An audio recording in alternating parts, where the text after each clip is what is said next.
ఏసంటే ఎవరో తెలుసా, ప్రేమంటే ఎవరో తెలుసా, దేవుడంటే ఎవరో తెలుసా, త్యాగమంటే ఎవరో తెలుసా.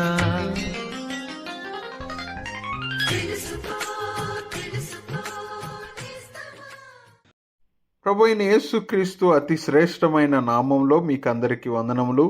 పరిశుద్ధ గ్రంథమైన బైబిల్ నందు యోహాను సువార్త 17వ అధ్యాయము 4వ వచనంలో మనం ఈ విధముగా చదువుచున్నాం.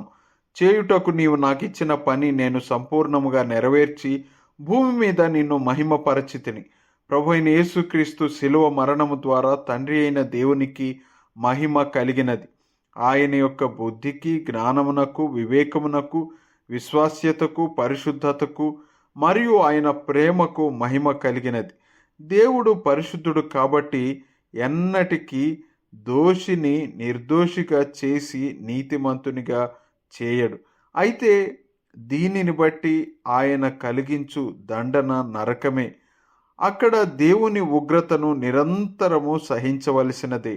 అయితే దేవుని జ్ఞానము ఆయన తన అద్వితీయ కుమారుని ఇచ్చుట ద్వారా ఎవరైతే ఆయన యందు విశ్వాసముంచుదురో వారు నశింపక నిత్య జీవము పొందుటయందు బయలుపరచబడినది.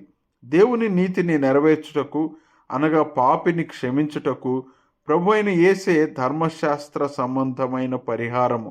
ఇందులో మనుష్యుల ఎడల దేవుని ప్రేమ ఎలా వెల్లడించబడుచున్నదంటే ఆయన ఏకైక మధ్యవర్తియకు సరిపోయిన రక్షణకర్త అయిన విమోచకునిగా బయలుపరచబడ్డాడు. పాపి యొక్క పాపము క్షమించబడిన ఎడల వారికి దేవుని పిల్లలగుటకు అధికారము కలుగుతుంది. ప్రభు యొక్క శిలువ మరణములో మనుష్యులకు బదులుగా ఆయన చూపిన దయ, ధైర్యము మరియు సామర్థ్యము ప్రకటించబడుచున్నది. ఎందుకంటే మనకు ఆయనే రక్షణ మార్గము అయ్యాడు. ఈ మార్గమును స్వీకరించుట ద్వారా మీరు కూడా రక్షణ పొందవలెననున్నదియే దేవునికి మేము చేయు ప్రార్థనయై ఉన్నది.